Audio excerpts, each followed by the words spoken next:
Let me welcome you today to the 1996 Killian Award Lecture. As the chairman of the MIT faculty, I have the honor of introducing the 1995-96 recipient of the James R. Killian Jr. Faculty Achievement Award, Professor Daniel Kleppner, the Lester Wolfe Professor of Physics. The Killian Award is the highest award bestowed by the MIT faculty upon one of its own members. It recognizes accomplishments that go beyond the mere excellence that is expected of every member of this great institution. Recipients of this award embody the highest achievement of the values that we as the faculty hold dear: achievement in scholarship, research, teaching, community service, and collegiality. To be recognized by one's peers and colleagues for such accomplishment is indeed a singular honor. This award was established to honor James R. Killian Jr., MIT's 10th president. Jim Killian's accomplishments are legion. He helped guide MIT through the post-war years. He was the nation's first full-time presidential science advisor. He played a leading role in the establishment of the Corporation for Public Broadcasting. And he articulated a vision of a university polarized around science, engineering, and the arts, which continues to guide MIT today. In preparing these remarks, I revisited a book which I last read 10 years ago, Dr. Killian's biography, entitled The Education of a College President. In it, Dr. Killian offers trenchant advice that is as relevant today as it was in the day in which it was written. I quote, "The central challenge facing American universities is the imperative to be relentlessly first-rate, to maintain such high credibility, creativity, and luminous excellence that they enlarge the national vision and enhance the national confidence. By their demonstration of a contagious excellence and high moral purpose, they may help our society avoid a slough of despond." Clearly, Jim Killian had a way with words and an ability to turn a phrase. He was a gifted writer and editor and an extraordinarily effective advocate for good science. So too is this year's recipient of the Killian Award, Dan Kleppner, a physicist whose scholarly achievements are matched only by the wit and elegance of his written and spoken words. Dan began his scholarly career at Harvard, where in his doctoral dissertation, he discovered that coherent cesium atoms can bounce from properly prepared surfaces without losing their coherence.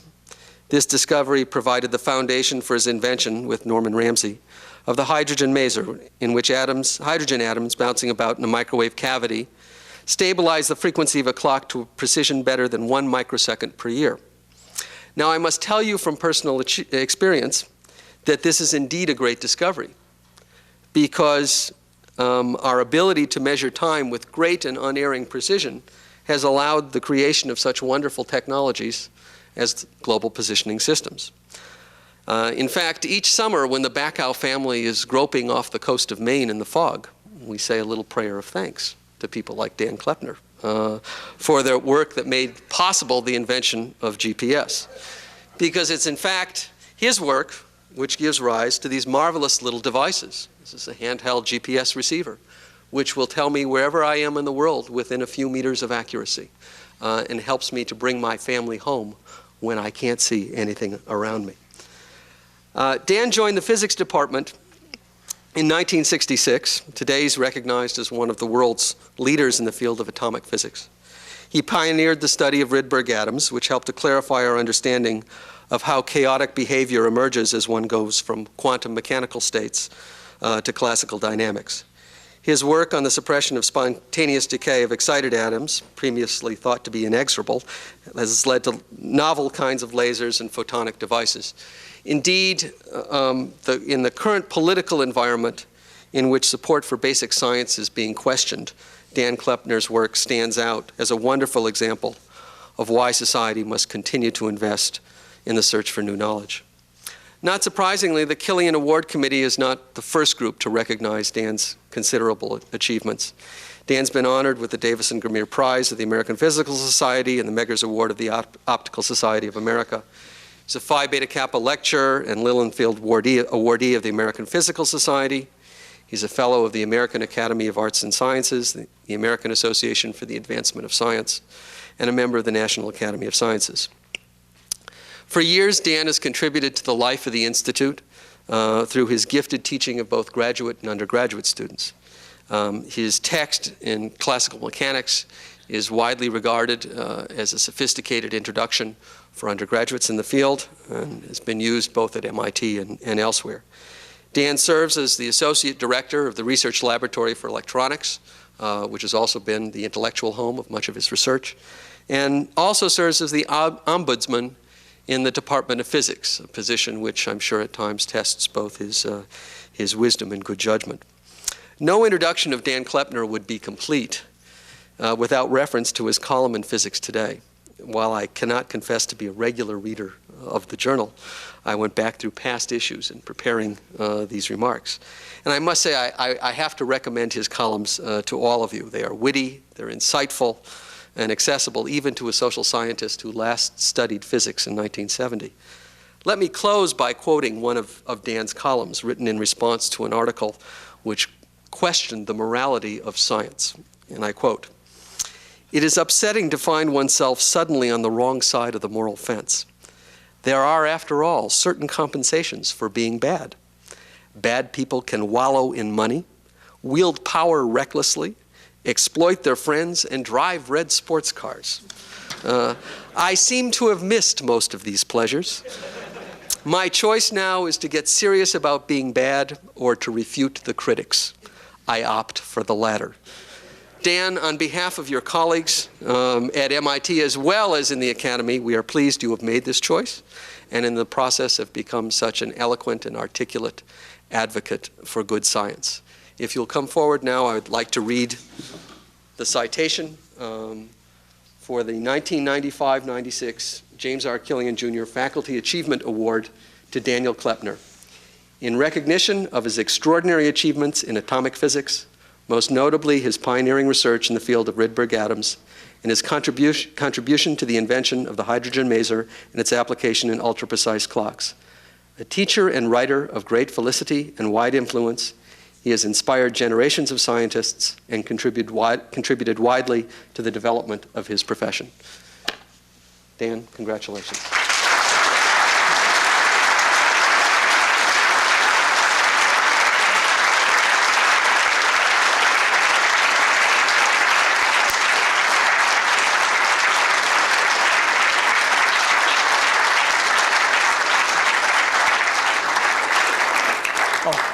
Thank you, Larry. I feel at this point I should immediately sit down.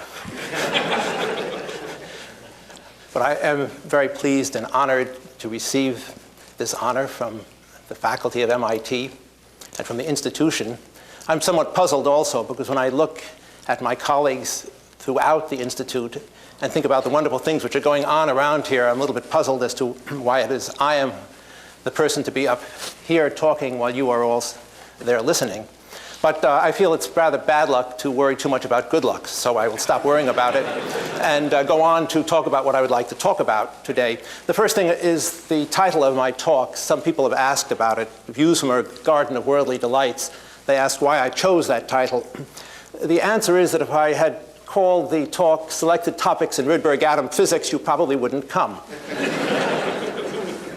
But beyond that, the title reflects the fact that I do want to talk about science in a somewhat broader context than my own immediate research, because I think this occasion calls for it. The Killian Award, as you so very nicely described, is a tribute from the faculty to honor the values at MIT that we think are very important. And I think that science is a very important, essential part of those values. And I would like to talk about the work that I've done somewhat in the context of the broader values of science. So let me show what's on the agenda here.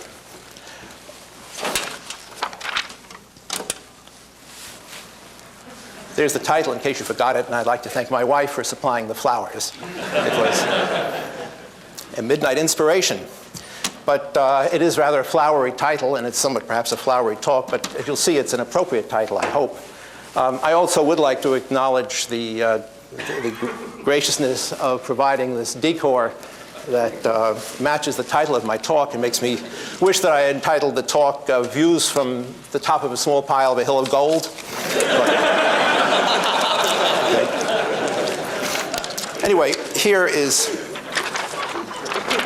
here is what I'm going to talk about if I can overcome the forces of static electricity, which I was teaching 802 last fall when it was humid and nothing worked, because static electricity doesn't work when it's humid. And here we are in the middle of the winter, and it was defeating me. Okay. I have a prologue. Okay. I want to talk a little bit about some of the people that we all know about and revere, Kepler, Galileo, and Newton. And then I'd like to talk a bit about the work that I've been doing, some of the physics of the dynamics of the vacuum and chaos and quantum chaos, and something about pushing the frontiers of high precision. Now, I realize that the audience has all sorts of different temperaments, backgrounds, and tastes. That to my expert friends, this will all be very simplistic, and to those who don't know much about physics at all, this will probably be totally confusing. So if I hit the right level over here, I should leave nobody pleased, but I will try to be clear. Okay. And then a little epilogue, but not a very, very long one. Let me start by turning to the Garden of Worldly Delights. It's the name of a painting by Hieronymus Bosch. Sometimes it's called the Garden of Earthly Delights. In French, it's called Le Jardin des Délices. These things always sound much better in French. Apparently, the title was awarded to it sometime in the latter part of the 19th century. There's no trace of an early title. And it's not even clear where it hung. It was meant for a church, but it's certainly not an altarpiece. It was painted in 1510, and it is quite a remarkable and provocative painting. So if I can have the first slide here, can we? Well, I can, I guess, if I press this thing.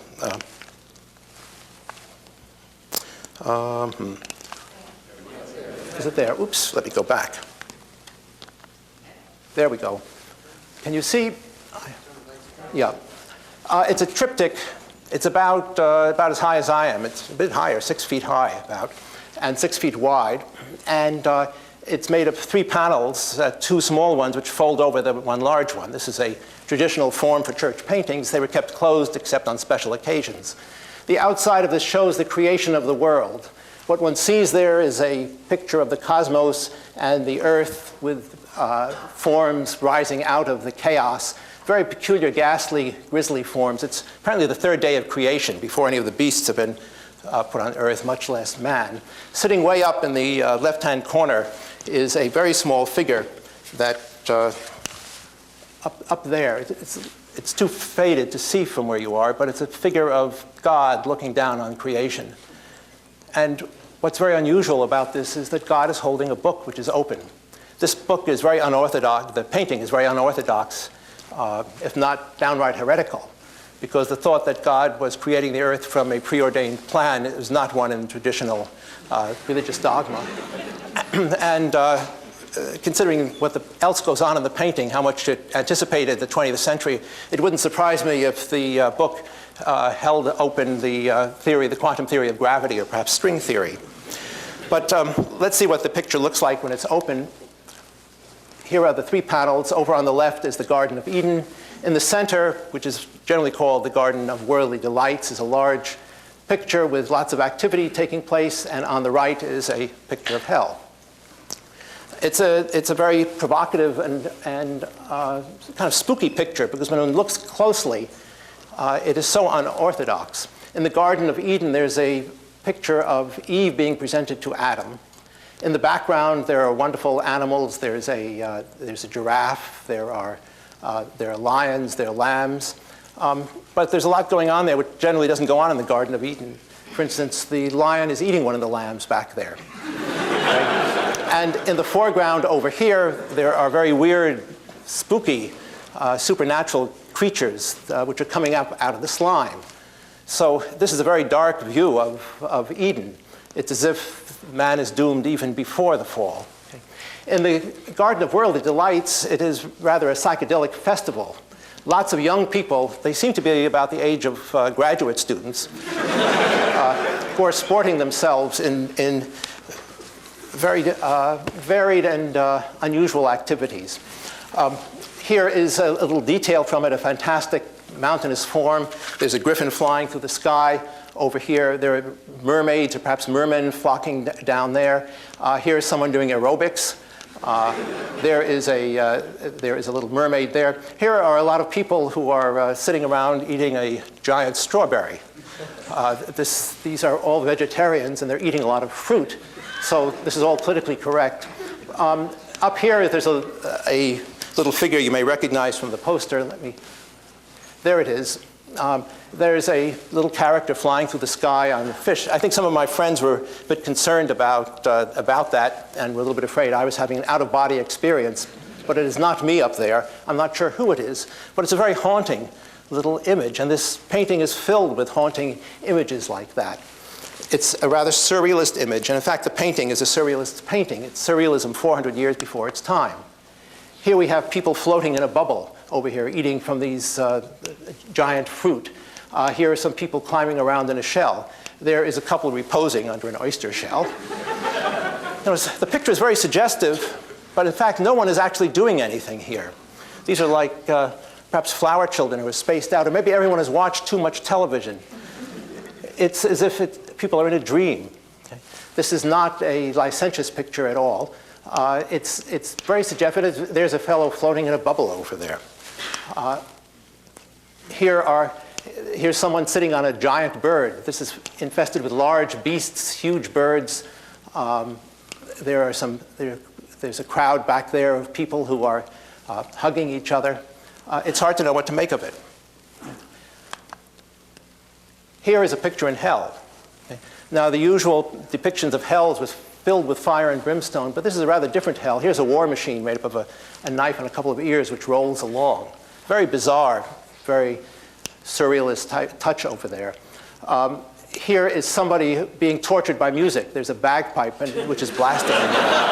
Again, he's ahead of the time. Yeah.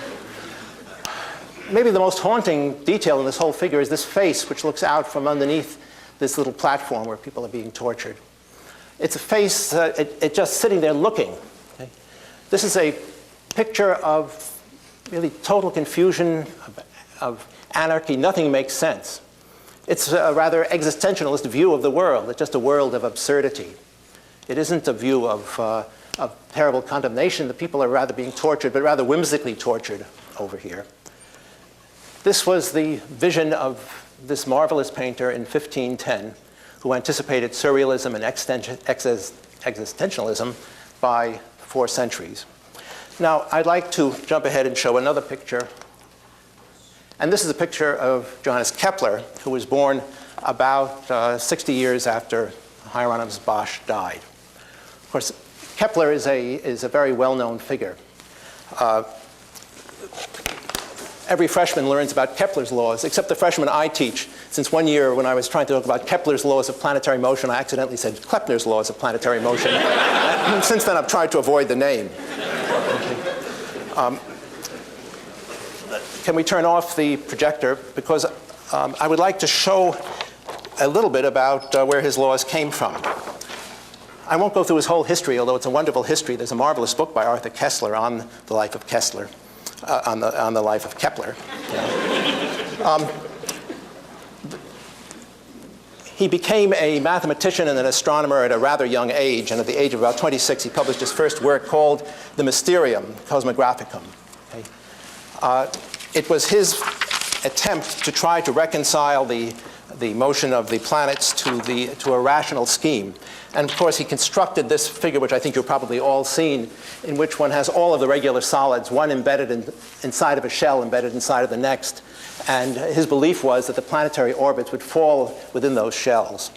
He spent his whole life really trying to test that belief and see if he couldn't straighten it out.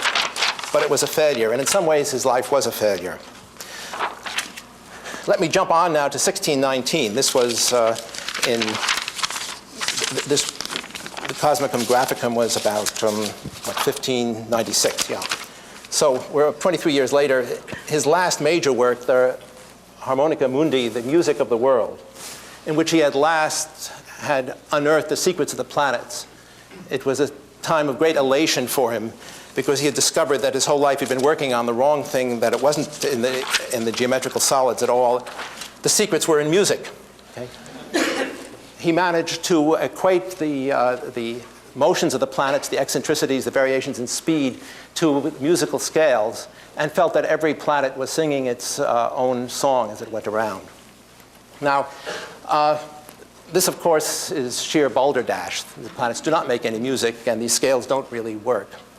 But this was Kepler's crowning achievement to discover this music of the world.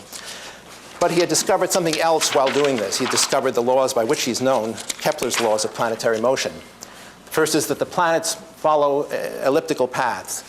Now, that's very easy to state, and we take it for granted, but he fought that for years and years. Planets should move in circular paths.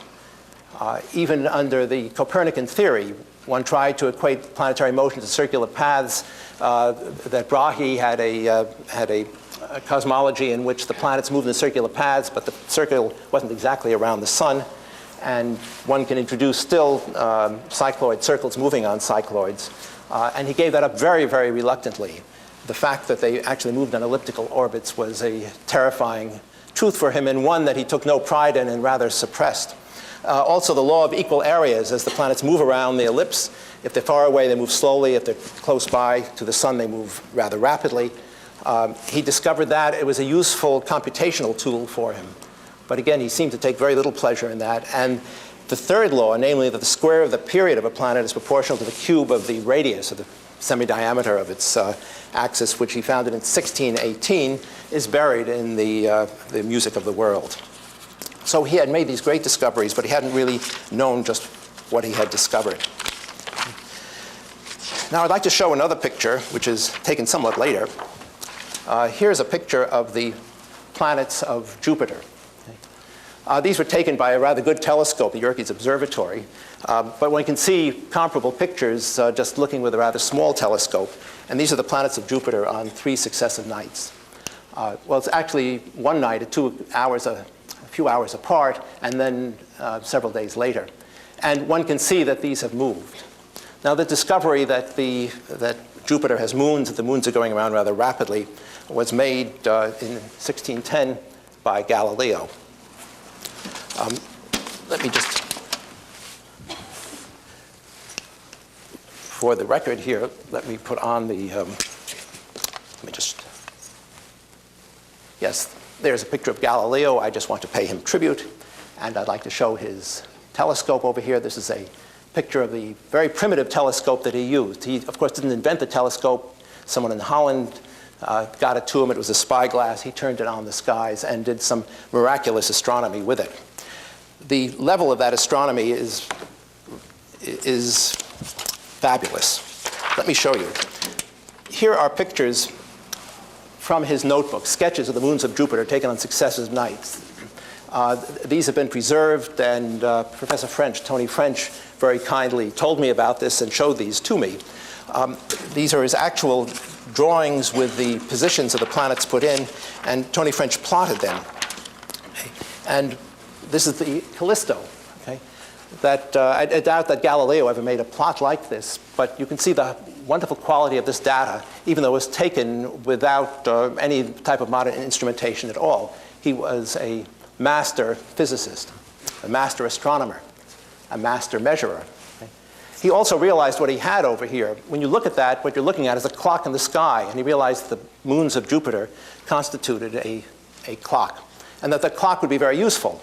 We have a very nice example of new technology, namely the telescope, leading to a new, very important discovery, namely that Jupiter formed a little planetary system all of its own. And that new scientific discovery immediately had useful applications, because with a clock in the sky, you can tell where you are on the Earth. You can tell your longitude. Larry just talked about the GPS system. This is the forerunner of the GPS system. And Galileo got right to work in trying to popularize the use of this for geodesy, for navigation. He invented a device called the celatone, which apparently was a helmet with a spyglass put in it so that sailors could look up and see the moons of Jupiter. No model exists, and apparently it never worked at all, but it showed that he really was trying to attack the practical problem of navigation. Now, the reason that the slide that I showed you, the transparency of the pictures of Jupiter's moons, is so moving to me is that, well, I have seen Jupiter's moons through a small telescope, and when I've seen them, I've thought about Isaac Newton. So let me jump ahead now to Isaac Newton and to the Principia, published in 1683. Here are a few pages from the Principia. These were photographed at the Burndy Library of the Dibner Institute, which has wonderful copies of the Principia, which one can look at. The system of the world, his rules for philosophy. And he gets right down to work, the phenomena on which he's going to base his new dynamics. The phenomena that he uses are the satellites of Jupiter. He talks about the fact that they obey Kepler's third law. Okay? And he's going to derive that law from his planetary dynamics. He's going to derive the fact that they move in ellipses and the law of constant areas also from planetary dynamics. He makes very little reference to Kepler himself. Apparently, he rejected Kepler's observations about the orbits being elliptical because Kepler had only found this for Mars, really, and hadn't really generalized it. And in any case, Kepler's laws were purely empirical, and Newton wanted more than empirical laws. Well, now, with that as a background, let me jump ahead 200 years. I'm jumping ahead 200 years to the 19th century, which is a great century. It was the century of the Victorians. People were very industrious. They liked to collect things and catalog things and compile things. It was the century in which spectroscopy was invented, and that gave a lot to do for people who liked to collect, compile, and catalog. Namely, it was discovered that every element has its own set of spectral lines, that when you look at it through a spectroscope, you see certain wavelengths which are present, and you can measure those really very accurately. So there was a good deal of accurate measuring of spectral lines with rather little understanding of what they meant at all. Until 1884, when Joseph Balmer in Switzerland, a high school teacher, hit upon a very simple formula which showed the spectrum of hydrogen. Now, at the time, there are only 4 lines which are known, and here they are. There's their wavelengths, 1 red line and a couple of lines which are in the blue. There were 3 lines, or 4 lines there, which he fit with a very simple formula, which is of this form over here. The 1 over the wavelength is proportional to that little expression I have over here. Now, this by itself wouldn't be terribly useful because it's very easy to fit a few numbers quite accurately with an empirical formula. What made this thing very useful was the fact that it suggests that there may be other lines which are present, because here we have this J going from 3 to 6. What about 7, 8, 9, and 10? Before he actually published the paper, those lines were reported. They were discovered by Huggins. They were discovered not from the laboratory discharges. And this data, incidentally, came from Angstrom, who made his measurements in the laboratory with a discharge of hydrogen. And one thing which made life work well for Balmer was that he knew that Angstrom's data was much more reliable than others because the quality of data at that time was not all that great. But anyway, he fit it with this very simple empirical formula over here. But this formula had predictive power. Now, an empirical formula which has predictive power is a very useful one because invariably there is some physics which underlies it. Well, taking Balmer's formula, one can predict not only the whole Balmer sequence over here, but that there would be other sequences too.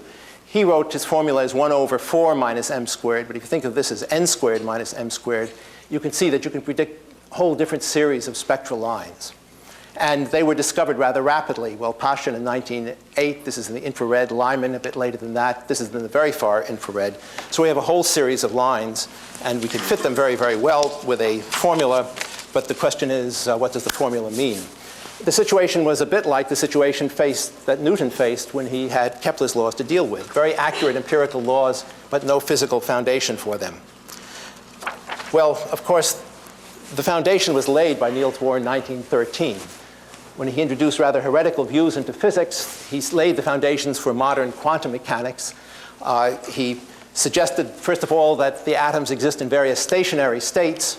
By classical theory, they will radiate continuously. He said, no, they have various stationary states they can live in. They can jump from one state to another and give off the energy in terms of a photon over here. H is Planck's constant.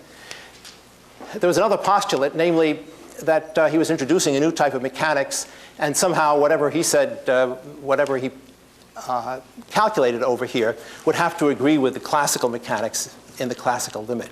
Namely, he was introducing the quantum theory of atoms. Now, the consequences of this were the planetary model of the hydrogen atom.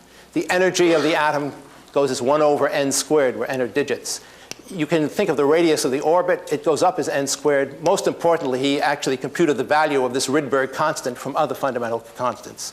It's a wonderful example of reductionism in physics. And it's clearly true, and it was clearly nonsense, which Bohr very well recognized and said so in the paper.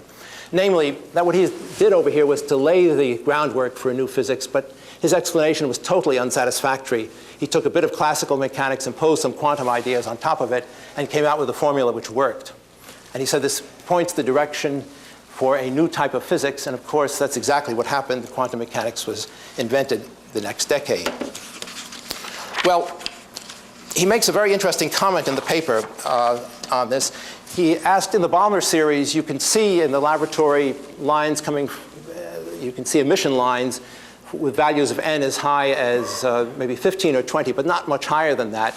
He says the reason you don't see them higher than that is that these atoms are so large that they're going to collide and fall apart before they radiate. And the condition for seeing those atoms is that you must have a very low density, which means you must have a very large volume to look at. Very interesting statement. That was 50 years before radio astronomy was invented. But in fact, of course, in space, you have exactly a very low density and a very large volume at which you can look.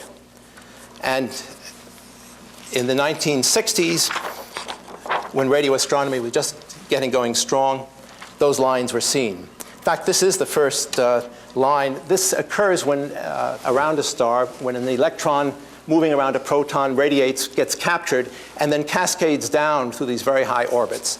This line over here, this beautiful line over here, corresponds to the transition 110 goes to 109. It was discovered by Peter Metzger.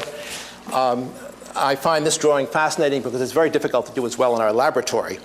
That atomic physicists are rather arrogant with respect to astronomers because they can just look where we can actually do things to our atoms. Nonetheless, the fact is it's very hard for us to compete with them. The other little lines over here correspond to carbon and helium. They're very small energy shifts due to the reduced mass, and it's all there very clearly. Well, at that point, which was in the early 60s, I started thinking about Rydberg atoms. Actually, it was Ed Purcell at Harvard who started me off in that direction because the atoms are so very, very peculiar.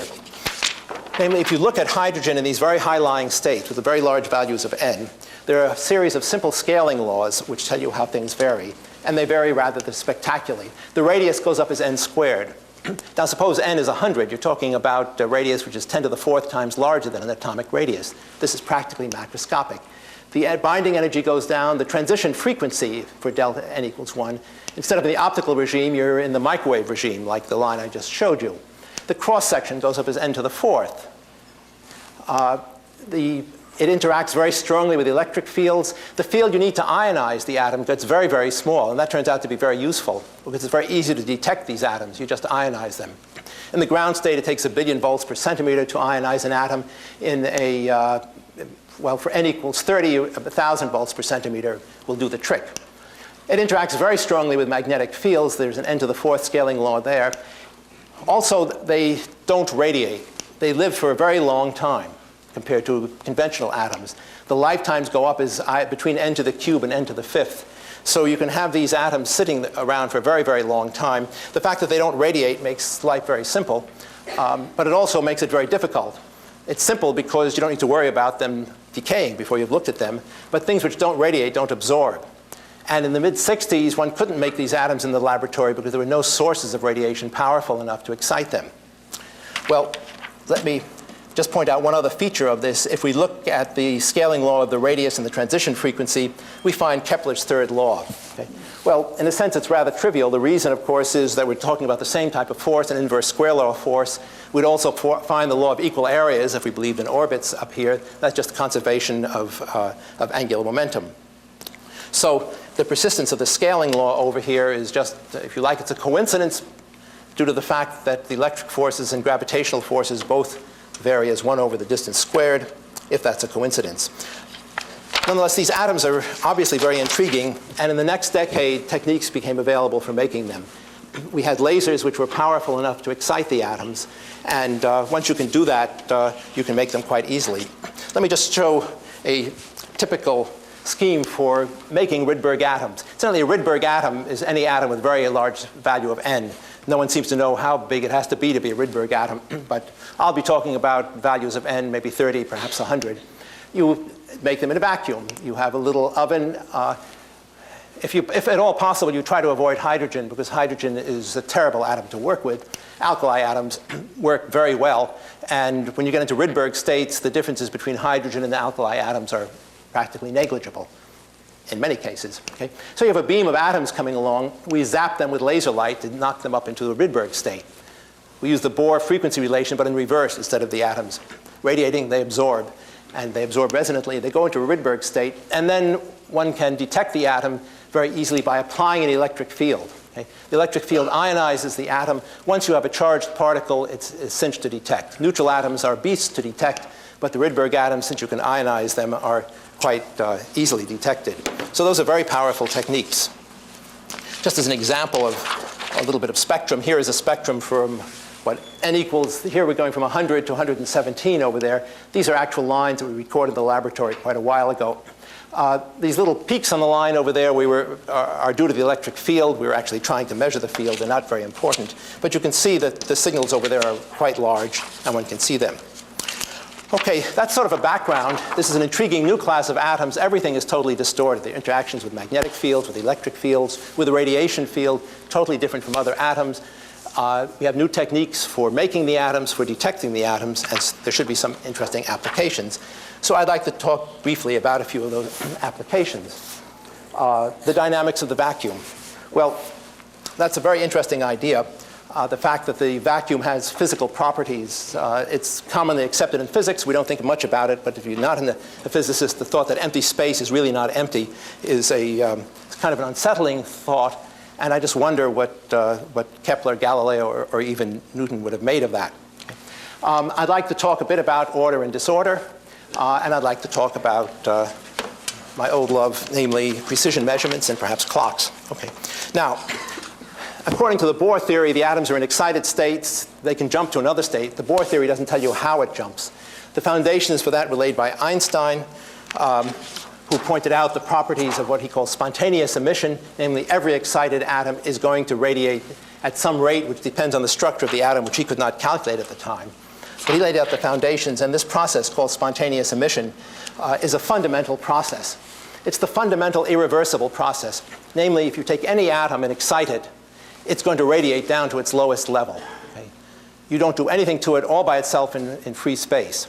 Now, irreversibility is an important concept in physics, chemistry, and other areas too.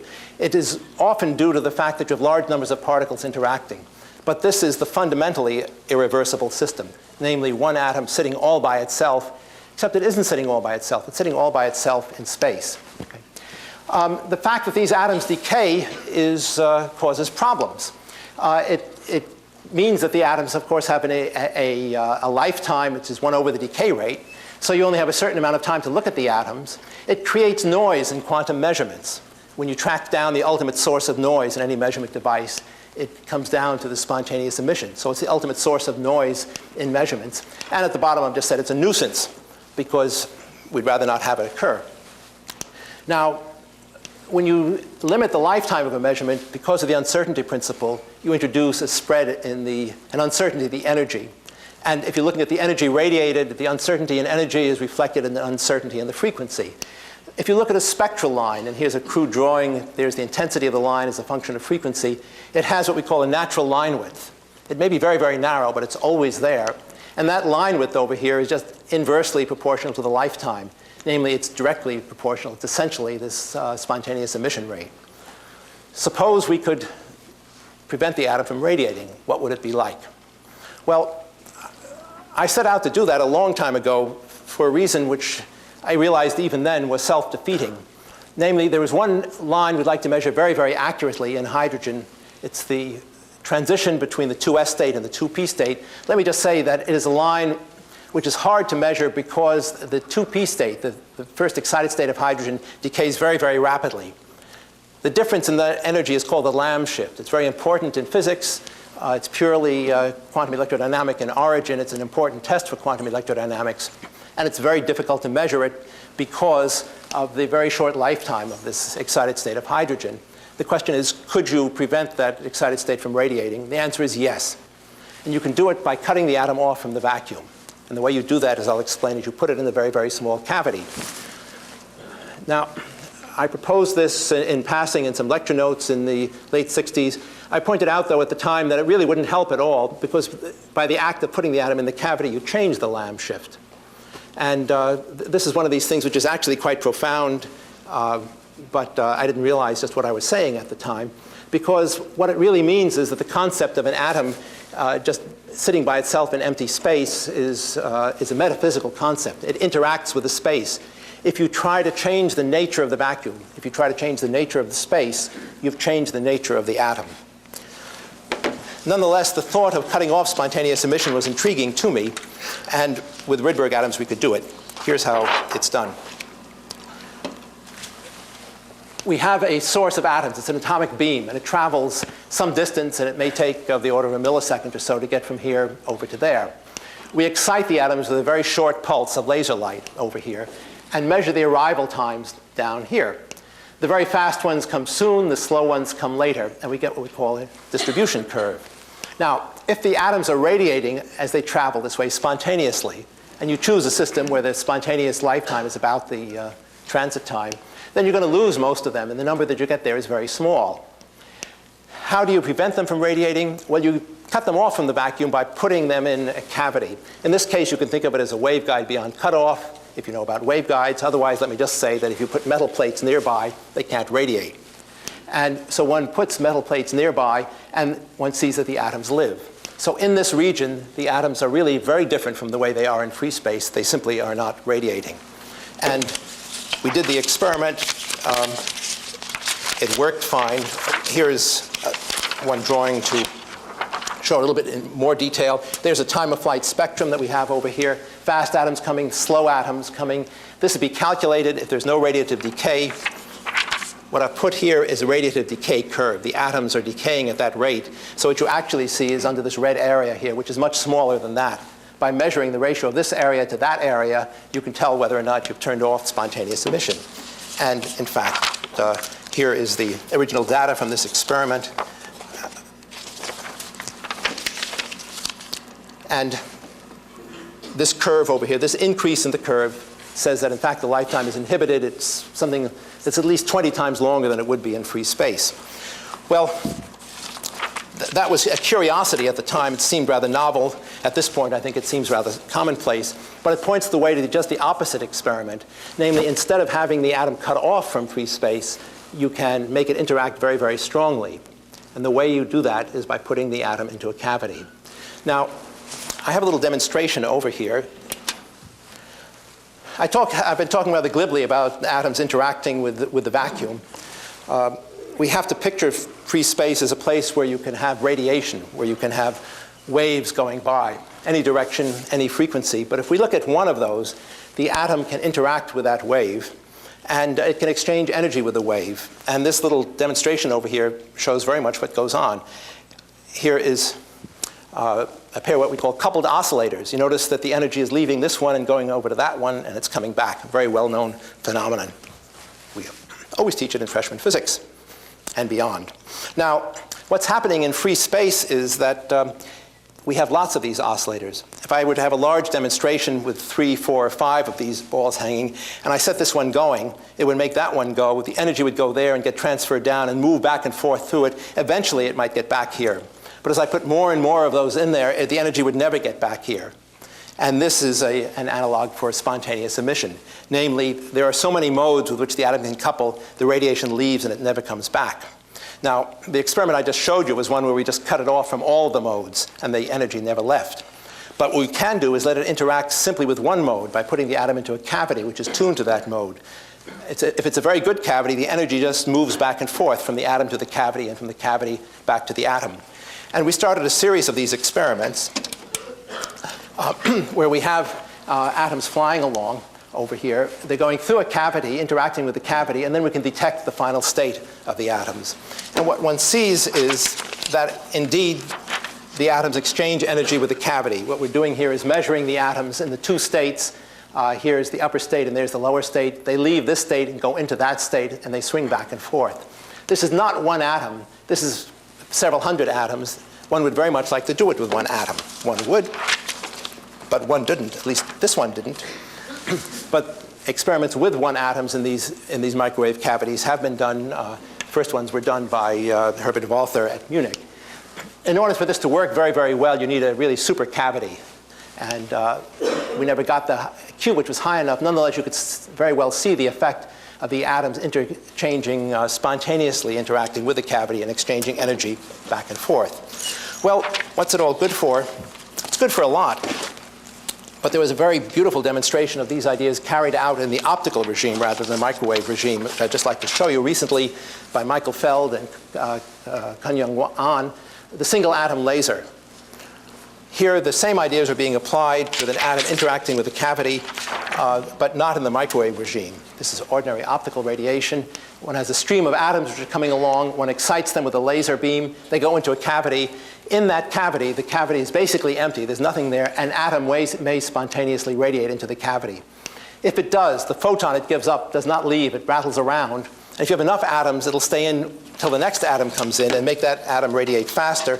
And eventually, all the atoms, as they go through the cavity, radiate into the cavity, even though at any one time there's only one atom in the cavity or less. Now, this is a laser, but normally lasers have millions or billions of atoms interacting all at once, so all contributing to the radiation field. This is a very different type of device with only a single atom in there, and one can see the lasing action over here. Large N tells you the average number of atoms in the cavity, and this is the radiation, the power in the cavity as you tune the cavity. This little peak over here just corresponds normally to spontaneous emission. As you increase the number of atoms, the peak gets larger because on the average there are more in there. Suddenly, as you go up here, this gets huge, and that's lasing action taking place. So one has a device with single atoms interacting with these fields, and there is a new physics and a new technology growing up with these devices because the kind of field these atoms radiate is different from the normal fields that we make. What we have are what are called quantum mechanical entangled states of the atoms in the radiation fields. These can be used possibly for quantum computation, for quantum measurement theory. It's a fascinating area, but let me leave it and talk about just the reverse of this, order and disorder, chaos and quantum mechanics. These experiments currently are being done by Neil Spellmeyer. Hong Zhao recently got his degree on it. The reason that I find this fascinating when I think about Kepler, Galileo, and Newton is that, of course, the whole goal of these founding fathers was to discover the order in the universe, and the planetary system, the solar system, was used as a paradigm of orderly behavior. Well, I was quite shocked a couple of years ago to learn from Jack Wisdom here that, in fact, the solar system is not regular at all. It is chaotic.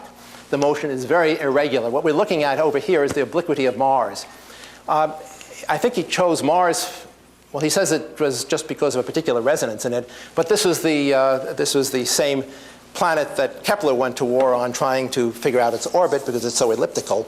But anyway, if you look at the angle between the spin of the planet and the normal to the orbit over here, which on Earth is about 23 degrees, it varies between about 60 degrees and 10 degrees. It's a huge variation, and it's varying over time, and this time is rather long. This is 1 billion years, but it's in this very random and chaotic fashion. Well, what do we really mean by chaos? There's one example of it. It means that it's unpredictable. I have a little demonstration over here, which a lot of people have seen, but maybe not everyone. This is another pair of coupled oscillators. These are coupled oscillators. Here are 2 links over here. I can let it swing like that. It swings very nicely. That's one of the normal modes. There's another mode over here. If I let it go like that, that's the antisymmetric mode. Those are the 2 normal modes, and these are the things we ask students to calculate on examinations, because you can calculate that. We rather neglect the fact that there are also nodes which are not normal, like that.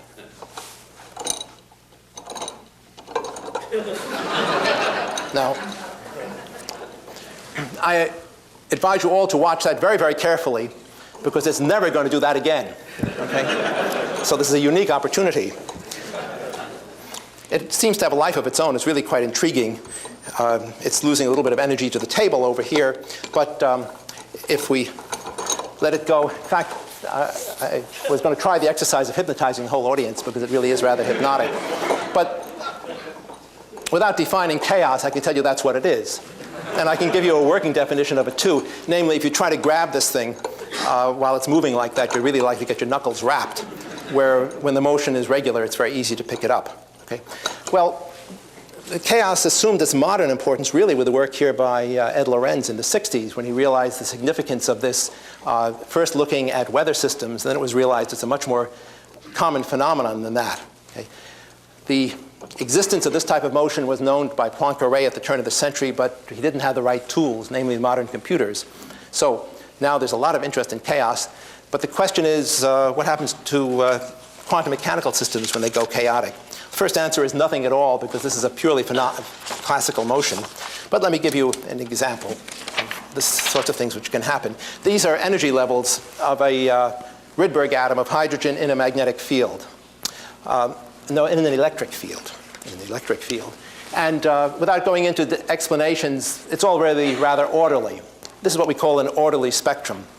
If I look at an atom which is perturbed a lot, and this is lithium, which happens to have what we call a large quantum defect, you can see that the energy levels over there look totally different. And they reflect something different about the classical mechanics of the system. Because you can always solve the classical motion of an electron moving around a proton in any field that you want. It's just that that type of solution has not much to do with atomic behavior. Nonetheless, there is a correspondence over there. Let me show it to you in another context, the one we've studied in mostly. Here's a rather complicated diagram of the energies of Rydberg states of call it hydrogen, in a magnetic field. In this region, these energy levels, you notice they cross each other beautifully. It all looks rather orderly, and in fact, the system is. When you get out over here, things look rather disorderly, and in fact, the classical motion is disorderly also. One can see that just by, well, first of all, looking at the spectrum way out there. Here's a little bit of the spectrum in a disorderly region. Notice there's sort of energy levels in here. Incidentally, what I'm showing you is a scan of energy over here and magnetic field over here, and these horizontal peaks are signals from the atoms. When we plot our data this way, you can actually see the energy levels growing.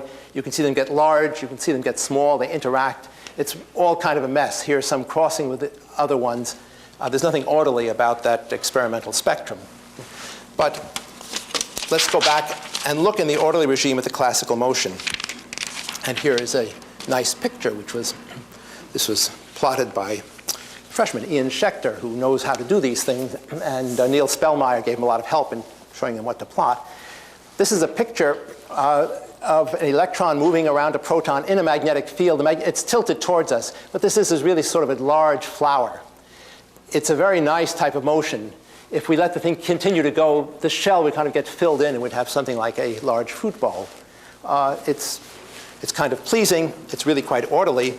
But if we change the energy just a little bit, then what we find is a rather different type of trajectory. Here is the trajectory. It is really, the nucleus is over here. Maybe I have it upside down. It's even hard to know which way it goes. But you can see that these things are going all over the place. They loop very far out. They come back in here. It's a real mess. This is an example of chaotic motion. So the classical motion of this system is really chaotic. What does that mean for quantum mechanics? It's a provocative question. Oh yes, let me characterize the whole system. This is a diagram made a few years ago, again with the help of my flower drawer over here. Energy, magnetic field. We have a region over here which is an orderly region. There's one where things get kind of mixed up. And here we have a region of hard chaos, and this is labeled no person's land up there. Because I'm an ombudsman, I'm very sensitive to the language that we use. And this is now a few years old, because now we know a lot about what's going on up there. Let me show you. Kepler would have enjoyed this, because here is some data, just a sweep of the spectrum going up. This is a positive energy in a high magnetic field. You have a lot of lines over here, and there's nothing very pleasing about this at all. One can't see any order in that. If you blow this up, there are even more lines in there. You can't plot them all. It's rather discouraging when you just look at it. But in fact, in this, we have a lot of information about the classical motion of the system. Because even when a classical system is chaotic, there are periodic orbits in it. Namely, there are orbits which repeat themselves over and over again. They're very unstable. If you just try to find one of those by launching a particle, say, on a computer and seeing if it comes back, you won't find it in general. they're rather hard to compute, but they do exist. Poincaré made a very elegant statement about the importance of these periodic orbits in chaotic systems, because they're the only thing with which you have to get a hold of, with which you can talk about the system. It provides a framework for any type of understanding you'll have. So the classical periodic orbits are very important.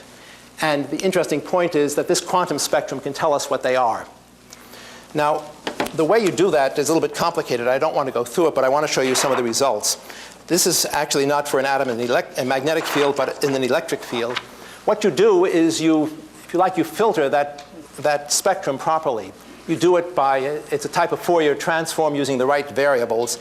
And what you see is a much simpler looking spectrum. We have a whole series of peaks over here. This is lithium atom in an electric field. We have peaks over here which we've labeled. All of these correspond to one of the classical periodic orbits in the system. There's another set of peaks which corresponds to another. And there are peaks in here which we haven't labeled yet, which correspond to still other classical periodic orbits in the system. This connection between classical periodic orbits and the quantum spectrum was established by Martin Gutzweiler in the 1970s and worked out to be useful for atomic physicists by John Delos, and we know how to do it right now. We can look at the quantum spectrum and learn about the classical mechanics of the system. Just to show an example, which I won't describe too much except to show you that we can do it, what we have are a whole series of spectra at different energies over here, and these red dots correspond to the point where new classical orbits come into existence. We have a quantum signature for it. Now, this game that we are just learning how to play right now is a very intriguing one, because actually you cannot find many of these orbits classically. You might think that classical mechanics is all cut and dried. If we have the equations of motion, we can integrate them, we can find any orbits that we want. But if you're looking at long period orbits, which are very sensitive to the initial conditions, and looking at a particle which may be going way around like that and eventually coming back here, you can't find it, because it's so unstable that even the smallest tweak of the initial direction, for example, will send it careening off. So you can't hunt them down. Quantum mechanics can do it for you. And here's how it works. When you excite an atom in an experiment like ours with a laser, what you're doing is creating a wave which goes out, according to the laws of quantum mechanics, over all possible paths. And this is the language of Richard Feynman, who I first, to my knowledge, talked this way. It explores all of space. It goes along all possible paths. Along certain paths, the wave comes back and reinforces at the nucleus. And those are the classical paths, the allowed classical paths. In a sense, the atom's like a supercomputer for you, because it's exploring all of these paths at once.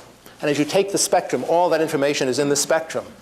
And now we can unfold the spectrum, at least we can start to unfold the spectrum and learn about the classical mechanics. So we have a rather interesting case here where we're using quantum mechanics to learn about classical mechanics. The question is that a sensible thing to do? It's generally thought that quantum mechanics is really very complicated and classical mechanics is all very simple. It's just the other way around. When it comes to disorderly motion, classical mechanics is infinitely complicated and quantum mechanics is infinitely simple, and quantum mechanics can do the work for us. So that's one of the things that we've been learning about that. Okay, I'd like to conclude by talking about what I've called precision measurements. Two experiments, one measuring the Rydberg constant with Rydberg atoms, same term. Rydberg atoms are atoms at high n. The Rydberg constant is the constant that goes in Rydberg's formula, or Balmer's formula. Incidentally, the reason it isn't Balmer's constant rather than Rydberg's constant is that Rydberg was a professor and Balmer was a high school teacher. Okay. Let me show a little history. I thought I had it right here of the. Oh yes, here we go. The precision of the measurements of the Rydberg constant. You could always measure it pretty well. The spectroscopic things generally could be measured well, say a part in a million or so. Here we're starting about 1920. The precision of the measurement is almost 1 part in 10 to the 7th. It gradually improved. Laser spectroscopy came in. It got much, much better. This plot was made a couple of years ago, and since then there have been even better measurements. It's now about 1 part in 10 to the 11th. One can measure this constant to this type of precision. That's the precision of the measurement. That means how accurate that means how precise you think it is. Accuracy is another matter. Let me show you. Here are plots of recent measurements. We're just plotting the value of the Rydberg constant over here. The last official compilation of the fundamental constants in 1986 had a value of the Rydberg constant over here. Here are a whole series of measurements since then. They are in very good agreement with each other, and they disagree with that measurement by about 2 or 3 standard deviations. This type of disagreement is not at all uncommon in the history of measurements of fundamental constants. In fact, it's a whole history of finding errors and correcting them. So the fact that all of these things over here are in good agreement does not mean that much better measurements are going to agree with those still. One of the problems here is that all these measurements have something in common. Namely, they all are looking at about the same types of spectral lines. These are conventional spectroscopic, well, I shouldn't say conventional, they're laser spectroscopy of the hydrogen atom. Now, there's a new type of spectroscopy which you can do, which we are doing in the lab. And what we're doing is looking at transitions between the Rydberg states of the atom. We're going from 29 to 30. That's a perfectly good interval. We can measure that frequency directly. We can generate it from an atomic clock. We can determine the energy separation. From the energy separation, we can get the Rydberg constant. So that experiment is going on right now in the laboratory. And we're doing it for a couple of reasons. One is it's so totally different from all the other experiments that it's just very valuable to have it. Another one is that eventually the resolution is going to be larger than the other experiments. And we'd like to know it better. Now, I'll explain in a couple of minutes why we want to know it better. Let me just show a little bit of data from that experiment, because we've spent a couple of years rebuilding it, and just in the last month or so, we've got it going again. We have over here an interference fringe. It's this is the Ramsey separated oscillatory field method. Oh, did I jump by the experiment? I probably did. Let me show how it works. It's an atomic beams experiment where we take a beam of now hydrogen atoms. We excite them to the state we want, and that's a song and a dance. But then they go into this region where they interact with the radiation field. We start in the 29 state. We end up in the 30 state. I mentioned it's very easy to detect Rydberg atoms by electric fields. You can not only detect them, you can tell what level they're in. So you can detect these two states separately. And we radiate them in the center with radiation at just the right frequency. Now, to measure things very well, you want to look at them for a long time by the uncertainty principle. So you make this distance just as large as the budget will allow. Okay. It would be very difficult to apply the radiation the whole distance down there, so we use the method which was invented by Norman Ramsey, who is sitting somewhere over here, so he'll be familiar with it. A separated oscillatory field method where we apply it here and here in coherent beams. And the result of that is a interference fringe which looks like this. Now this is about 1 kilohertz resolution, so just looking at that line by itself would tell you the Rydberg constant about as well as it was known at the last compilation. But now we're going to get to work and find out really where the center of the line is. So we will have a new measurement and a more precise measurement of the Rydberg constant. I want to talk about one final measurement in hydrogen. It doesn't use Rydberg states at all. It's called two-photon spectroscopy. This is done with my colleague Tom Graytack. And it uses techniques we've developed for cooling and trapping hydrogen atoms. The great goal of this is Bose-Einstein condensation, but we'll save that for another day. I put down here the goal is to determine the proton radius. Well, it turns out if you really measure the energy levels very, very well in hydrogen, your theory runs out of steam due to the fact that you don't understand the size of the proton. The effects are rather small, maybe of the order of a part in 10 to the 11th, a part in 10 to the 12th. But that's the leading uncertainty in there. So I think the result of these measurements is going to be a better value for the proton radius. What will that do? Well, hopefully it'll push some theorists into computing it, because they should be able to compute the size of the proton. What could be simpler than that? Okay. It's also to push the development of optical frequency metrology and perhaps to develop a better type of clock. So let me show you just briefly how that works. We have hydrogen atoms which are, I just call it cold-trapped hydrogen. Now, it's a long song and dance how you do that, but we have these atoms which are sitting here, and they're sitting almost at rest. This is totally unlike any other spectroscopic target of hydrogen before. The accuracy of your experiment depends on being able to look at the atoms for a long time. If they're moving fast, you can't look at them for a long time. These are at rest. We can look at them practically forever. Okay? We send in radiation over here. We go from the n equals 1 state to the n equals 2 state in a transition which absorbs 2 photons. This is a forbidden transition, which means it takes a lot of power to drive it. For the same reason that it's forbidden to absorb, it's forbidden to radiate, which means the lifetime is very long. It's about 1/7 of a second. The other n equals 2 state has a lifetime of 2 nanoseconds. This is aligned with the hundreds of megahertz. This is aligned with a few hertz, okay? Which means you can get fabulous precision on this line if you know how to do it. And in order to do it, you need a couple of things. You need atoms at rest, which we have. You need very good lasers, which we're getting. And you need some way to measure the laser frequency accurately, which we're worrying about. Here are some of these results. These are very recent results in the past few months. What we're looking at is a signal for the excitation of the 2s atoms. As we sweep the laser over here, and this central fringe over here is 2 kilohertz wide. That's 2,000 cycles at lasers which are oscillating at about 10 to the 15th hertz. Okay? So it represents a very, very high resolution. This is higher than the best which had been gotten previously, but in fact, we think that all of this width over here is just due to our lasers jittering around, and as we make the lasers narrower, that line will get smaller and smaller. Now, why do we want to know this? A couple of reasons. If we put together this frequency measurement with the Rydberg measurement, we get 2 things. We get a better value for the Rydberg constant. We also get a better value for the Lamb shift in the ground state. And turning that into English, it says we get a better value for the proton radius. So there's more metrology to be done on hydrogen. But we think the accuracy of this is going to leave theory far behind. I mean, that happens. You can make atomic clocks which are good to a part in 10 to the 12th when your theory is only good to a part in 10 to the 6th. That's about the case with a hydrogen maser. Nonetheless, it's still worthwhile. These atomic clocks have been useful devices. As Larry explained, the global positioning system uses these clocks. You might wonder, why do you need a clock 1,000 times better? You don't need to know your position 1,000 times better than you know it right now. I think the answer to that is we don't really know why, but invariably when you get a new technology with much higher precision than any that's been gotten before, you find interesting new applications for it. And I'm sure that will be the case over here. We didn't set out to make an atomic clock. In fact, it never occurred to me that this would be at all useful until we started looking at what we have here.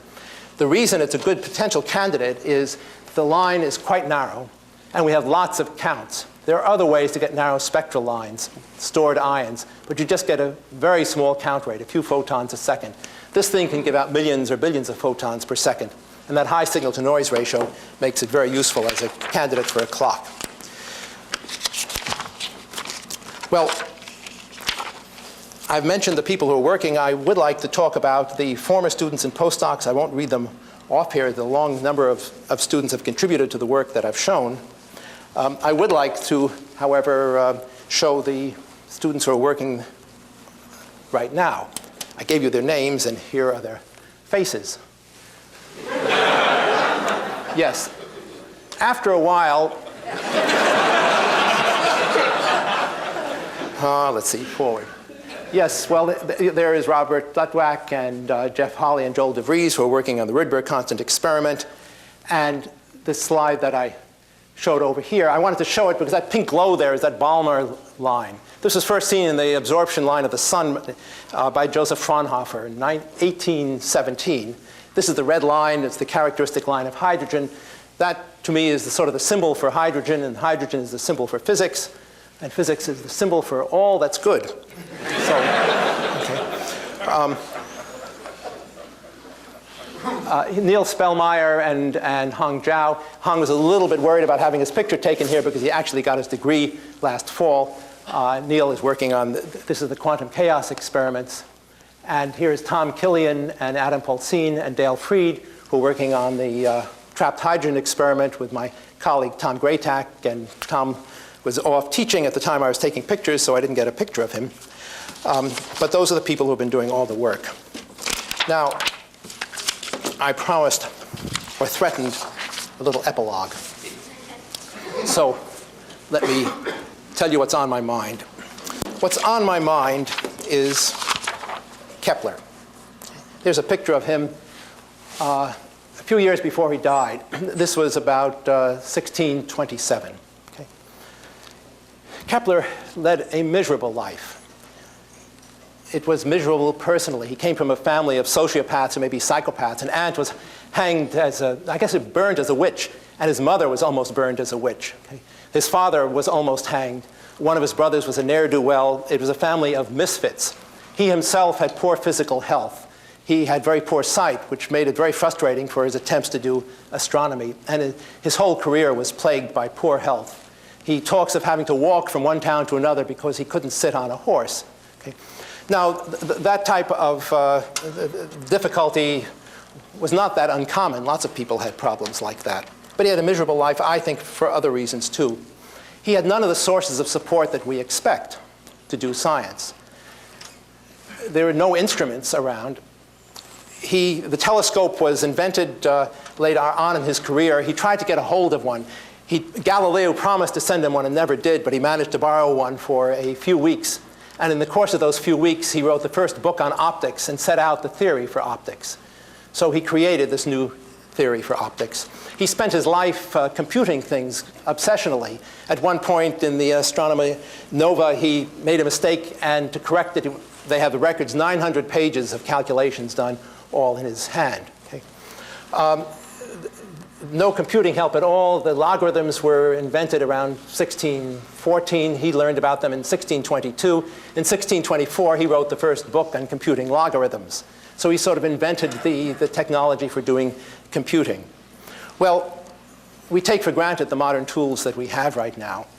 But I think we ought to think of how much can be accomplished without those tools and how much we owe to the people who developed those tools.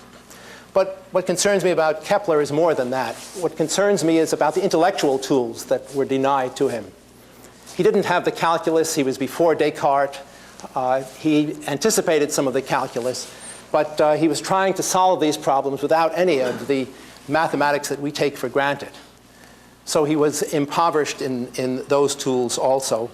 He was also intellectually impoverished in being embedded in the garden of Hieronymus Bosch, not in the modern world. He pursued astrology his whole life. He didn't believe in it, but the reason he didn't believe in it was he thought the planetary tables really were all wrong. Unless you had good planetary data, you couldn't expect to do decent astrology. He was a subject to all sorts of indignities that we would be familiar with. He had to spend a lot of his time doing things that he didn't want to do, like casting horoscopes. Well, we have to write committee reports, write reviews, and such. He was constantly being abused by his benefactors, by his patrons. He published his books at his own expense. In some cases, he bought the paper, took it to the printer, had the books printed, and took the books to the bookshops on his own. When we worry about publication problems these days, we're not worried about problems like that. But those problems are still minor compared to the problems which I feel most regretful about for him. Namely, he lacked an intellectual community. Knowledge was considered sacred in those days. It wasn't shared. The data of Tycho Brahe was kept under lock and key, and after Tycho died, Kepler literally stole it. He stole the data on Mars in order to work out the orbit of Mars. People wrote their results in anagrams so they could claim precedence on finding the result without having to reveal their secrets. The climate was a climate of really of paranoia. Somehow, in the years following his death, that climate changed. Newton, in a sense, was a rather paranoid person. Nonetheless, he published his works. He helped found the Royal Society. He got into bitter fights with people over precedence, but there was communication back and forth, and that was denied to Kepler. And it's for that reason that his world of delights, if you call it delights, is very different from our own. And what has made me think about these thoughts is this occasion here, because we're so fortunate to live in a community where we do exchange ideas with each other, listen to each other, that science is a joyful occupation where you like to learn new things and tell people about new things. We take that for granted, but it wasn't always that way. And we should be very grateful for that. We should appreciate it and do everything we can to sustain it.